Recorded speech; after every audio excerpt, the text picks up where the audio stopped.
Hello students, आज हम लोग क्लास 12th इनऑर्गेनिक केमिस्ट्री का एक नया चैप्टर स्टार्ट करने जा रहे हैं। That is d and f block elements. Students, इसमें सबसे पहले हम लोग डी ब्लॉक एलिमेंट्स को कवर करेंगे, उसके बाद एफ ब्लॉक पर जाएंगे। तो चलिए स्टार्ट करते हैं चैप्टर को introduction of D block elements से।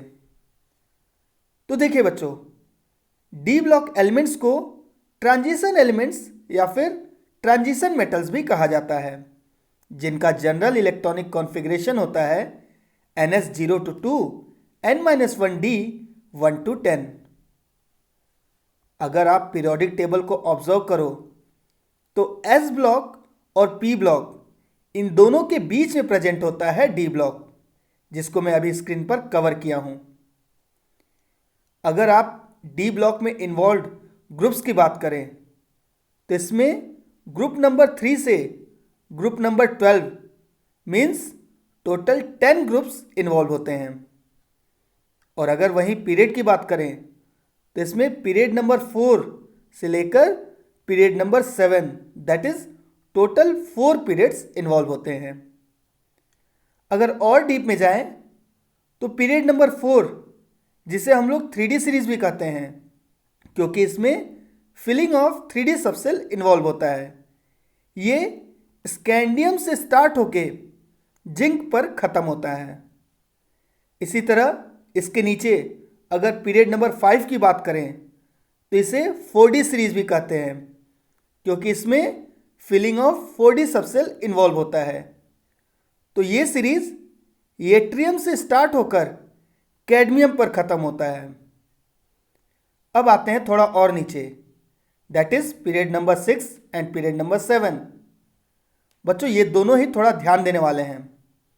तो देखिए, पीरियड नंबर 6, जिसे 5D सीरीज भी कहा जाता है, ये स्टार्ट होता है लैंथेनम से, जिसका एटॉमिक नंबर होता है 57।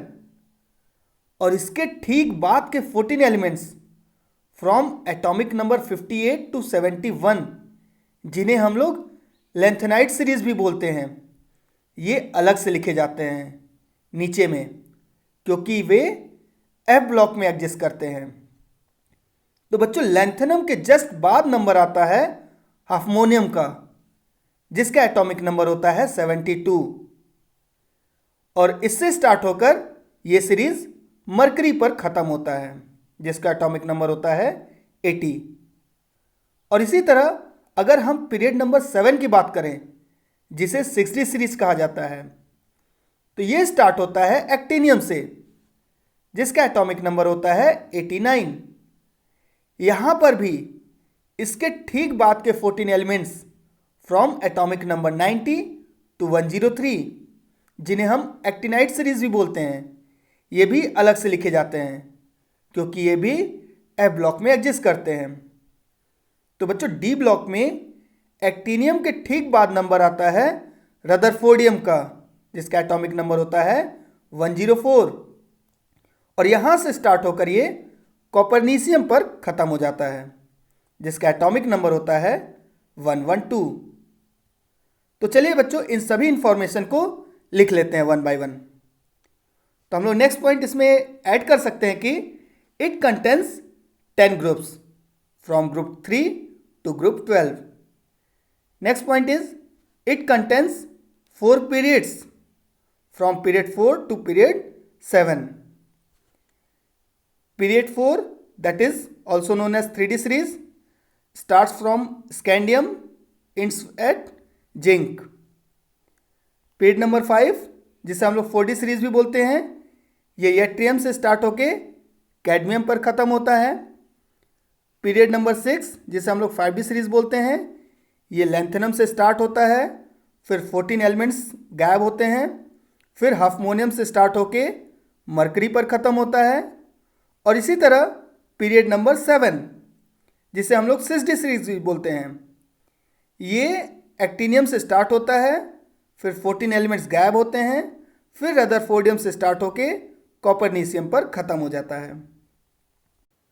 और अगर डी ब्लॉक एलिमेंट्स के डिफिनीशन की बात करें तो बच्चों वो सारे ही एलिमेंट्स जिनके लास्ट इलेक्ट्रॉन डी सबसेल में इंटर करते हैं डी ब्लॉक एलिमेंट्स कहलाते हैं। तो बच्चों अभी अभी हमने देखा कि डी ब्लॉक में टोटल 4 सीरीज इन्वॉल्व होते हैं, that is 3D series, 4D series, 5D series and 6D series. लेकिन इस चैप्टर में हम लोगों को डी ब्लॉक एलिमेंट्स की स्टडी मेनली 3D सीरीज के ही रेस्पेक्ट में करना है। तो यहाँ पर इंपॉर्टेंट ये है कि हम लोगों को इसके सारे ही एलिमेंट्स और साथ में उनका इलेक्ट्रॉनिक कॉन्फ़िगरेशन ये याद होना चाहिए, वरना हम लोग इस चैप्टर में आगे ही नहीं बढ़ पाएंगे। तो आइए इन दोनों को ही मैं एक बार फिर से रिकॉल करा देता हूँ। तो देखिए बच्चों, ऑर्गन जो कि 3rd पीरियड का लास्ट एलिमेंट है और साथ में एक नोबल गैस भी है। तो ऑर्गन के ठीक बाद नंबर आता है पोटेशियम का, जिसका इलेक्ट्रॉनिक कॉन्फ़िगरेशन होता है आर्गन 4s1, और उसके बाद कैल्शियम जिसका इलेक्ट्रॉनिक कॉन्फ़िगरेशन होता है आर्गन 4s2। और जब इसके बाद हम लोग स्कैंडियम पर जाएंगे तो बच्चों यहाँ पर एक्स्ट्रा इलेक्ट्रॉन 4s में तो जाएगा नहीं, क्योंकि s ऑर्बिटल की मैक्सिमम कैपेसिटी जो कि 2 होती है वो तो फुलफिल हो चुकी है। तो यहाँ पर एक्स्ट्रा इलेक्ट्रॉन जाता है नेक्स्ट हायर ऑर्बिटल में, दैट इज 3D। तो बच्चों स्कैंडियम का कॉन्फ़िगरेशन हो जाएगा ऑर्गन 4s2 3D1, और यहीं से हमारा 3D सीरीज स्टार्ट हो जाता है। तो स्कैंडियम के बाद नंबर आता है टाइटेनियम का, जिसका इलेक्ट्रॉनिक कॉन्फ़िगरेशन होता है ऑर्गन 4s2 3D2। इसके बाद वेनेडियम जिसका इलेक्ट्रॉनिक कॉन्फ़िगरेशन हो जाएगा ऑर्गन 4s2 3D3। और इसी तरह जिंक तक 1 by 1 एक एक इलेक्ट्रॉन 3D ऑर्बिटल में इंटर करता जाता है। और बच्चों यहाँ पर 2 एलिमेंट्स क्रोमियम और कॉपर, इन दोनों का इलेक्ट्रॉनिक कॉन्फ़िगरेशन ध्यान देने वाला है।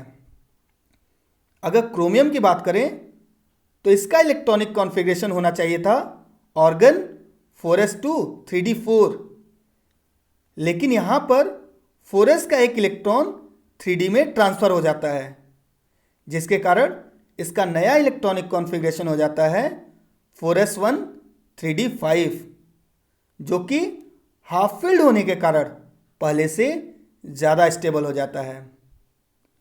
इसी तरह कॉपर का इलेक्ट्रॉनिक कॉन्फ़िगरेशन होना चाहिए था ऑर्गन 4s2 3D9, लेकिन ये भी अपना 4s का एक इलेक्ट्रॉन 3D में ट्रांसफ़र कर देता है, जिसके कारण इसका नया इलेक्ट्रॉनिक कॉन्फ़िगरेशन हो जाता है ऑर्गन 4s1 3D10, जो कि फुलफिल्ड होने के कारण पहले से ज़्यादा स्टेबल हो जाता है। तो बच्चों ये 3D सीरीज के सारे ही एलिमेंट्स का नाम और उनका इलेक्ट्रॉनिक कॉन्फ़िगरेशन जिनको आप पहले से ही जानते थे, लेकिन मैं एक बार फिर से आपको रिकॉल करा दिया, क्योंकि आगे के मैक्सिमम टॉपिक्स में इनका यूज़ होने वाला है। तो अब क्वेश्चन ये उठता है कि why d block elements are known as transition elements. तो देखिए बच्चों, ऐसे एलिमेंट्स जो फिर ग्राउंड स्टेट में या फिर एक्साइटेड स्टेट में किसी न किसी स्टेट में उनके डी सबसेल में अगर अनपेयर्ड इलेक्ट्रॉन प्रेजेंट है तो उस एलिमेंट को हम लोग ट्रांजिशन एलिमेंट बोल सकते हैं। और हमारे डी ब्लॉक एलिमेंट्स के साथ ऐसा ही है। डी ब्लॉक एलिमेंट्स के केस में भी या तो उनके ग्राउंड स्टेट में या फिर एक्साइटेड स्टेट में किसी न किसी स्टेट में उनके डी सबसेल में अनपेयर्ड इलेक्ट्रॉन्स प्रेजेंट होते हैं, इसीलिए हम लोग डी ब्लॉक एलिमेंट्स को ट्रांजिशन एलिमेंट बोलते हैं। जैसे आप स्कैंडियम का एग्जाम्पल ले लो। स्कैंडियम का इलेक्ट्रॉनिक कॉन्फ़िगरेशन होता है ऑर्गन 4s2 3D1। तो अगर इसके 3D सबसेल को ऑब्जर्व करो तो इसके अंदर एक अनपेयर्ड इलेक्ट्रॉन प्रेजेंट होता है। अब चाहे 1 हो चाहे 5, उससे मतलब नहीं है, अनपेयर्ड इलेक्ट्रॉन होना चाहिए। तो स्कैंडियम के केस में भी 3D सबसेल में अनपेयर्ड इलेक्ट्रॉन प्रेजेंट है, इसलिए स्कैंडियम को हम लोग ट्रांजिशन एलिमेंट बोल सकते हैं। इसी तरह आप टाइटेनियम का भी केस ले सकते हो। टाइटेनियम का इलेक्ट्रॉनिक कॉन्फ़िगरेशन होता है ऑर्गन 4s2 3d2। यहाँ पर टाइटेनियम के 3d सबसेल में 2 अनपेयर्ड इलेक्ट्रॉन प्रेजेंट है, इसीलिए हम लोग टाइटेनियम को भी ट्रांजिशन एलिमेंट बोल सकते हैं। ऐसे ही आप दूसरे भी एलिमेंट्स का एग्जाम्पल ले सकते हो। अगर ये कंडीशन सेटिस्फाई कर रहे हैं तो ट्रांजिशन एलिमेंट कहलाएंगे, नहीं तो नहीं। और अब इसी पर बेस्ड एक दूसरा और बहुत ही important question, that is instead of existing in D block why zinc, cadmium and mercury are not considered as transition elements. मतलब बोल रहा है कि डी ब्लॉक में होने के बावजूद भी जिंक, कैडमियम और मरकरी को ट्रांजिशन एलिमेंट नहीं कहा जाता। तो देखिए, इसका आंसर तो आप लोग खुद से ही दे सकते हो। अभी मैंने ट्रांजिशन एलिमेंट का कंडीशन बताया, तो जरूर ये तीनों उस कंडीशन को सेटिस्फाई नहीं करते होंगे, और एक्चुअल में होता भी यही है। जिंक, कैडमियम, मरकरी, इन तीनों के पास चाहे ग्राउंड स्टेट हो या फिर एक्साइटेड स्टेट, इनके डी सबसेल में अनपेयर्ड इलेक्ट्रॉन्स प्रेजेंट ही नहीं होते, इसीलिए इनको हम लोग ट्रांजिशन एलिमेंट नहीं कहते। यहाँ पर ग्राउंड स्टेट का मतलब नॉर्मल स्टेट है, नॉन आयनिक फॉर्म, और एक्साइटेड स्टेट का मतलब है आयनिक फॉर्म। जैसे एग्जाम्पल ही देख लीजिए, अगर जिंक की बात करें तो जिंक का नॉर्मल कंडीशन में, ग्राउंड स्टेट में, इसका कॉन्फ़िगरेशन होता है ऑर्गन 4s2 3d10। तो अगर इसके 3d सबसेल को ऑब्जर्व करें तो इसके अंदर सारे ही इलेक्ट्रॉन्स पेयर्ड होते हैं, नो अनपेयर्ड इलेक्ट्रॉन्स। तो ग्राउंड स्टेट में तो इसके पास अनपेयर्ड इलेक्ट्रॉन प्रेजेंट नहीं होता है। तो चलिए एक्साइटेड स्टेट में देख लेते हैं। तो जिंक का एक्साइटेड स्टेट होता है Zn2+, मतलब जिंक के अंदर से 2 इलेक्ट्रॉन बाहर निकल गया, और ये दोनों इलेक्ट्रॉन निकलता है 4s से। तो 2 इलेक्ट्रॉन निकलने के बाद Zn2+ का कॉन्फ़िगरेशन होगा 4s0 3d10। तो जिंक के इस एक्साइटेड स्टेट में भी अगर इसके 3d सबसेल को ऑब्जर्व करें तो इसके सारे ही इलेक्ट्रॉन्स पेयर्ड होते हैं। तो जिंक के ना ही ग्राउंड स्टेट में ना ही एक्साइटेड स्टेट में डी सबसेल में अनपेयर्ड इलेक्ट्रॉन प्रेजेंट नहीं होता, इसीलिए जिंक को हम लोग ट्रांजिशन एलिमेंट नहीं बोलते। इसी तरह आप कैडमियम का भी एग्जाम्पल ले सकते हो। जिंक के जस्ट नीचे ही प्रेजेंट होता है कैडमियम, इसलिए इसका इलेक्ट्रॉनिक कॉन्फ़िगरेशन भी सेम ही होगा, बस +1 हो जाएगा शेल नंबर में। तो कैडमियम की अगर बात करेंगे तो कैडमियम का जो नॉर्मल इलेक्ट्रॉनिक कॉन्फ़िगरेशन होता है वो होता है क्रिप्टॉन 5s2 4d10। तो यहाँ पर भी 4d में सारे ही इलेक्ट्रॉन्स पेयर्ड होते हैं। और वही इसके अगर हम एक्साइटेड स्टेट की बात करें, दैट इज कैडमियम 2+, तो यहाँ पर भी सेम कंडीशन है, 2 इलेक्ट्रॉन 5s में से निकल रहे हैं। 4d तो सेम ही है, मतलब सारे इलेक्ट्रॉन्स पेयर्ड हैं। तो कैडमियम के केस में भी चाहे ग्राउंड स्टेट हो या फिर एक्साइटेड स्टेट, इसके पास भी डी सबसेल में अनपेयर्ड इलेक्ट्रॉन्स प्रेजेंट नहीं होते, और सेम कंडीशन मरकरी का भी है। तो बच्चों, इसीलिए हम लोग जिंक, कैडमियम, मरकरी को डी ब्लॉक में होने के बावजूद भी ट्रांजिशन एलिमेंट कंसीडर नहीं करते।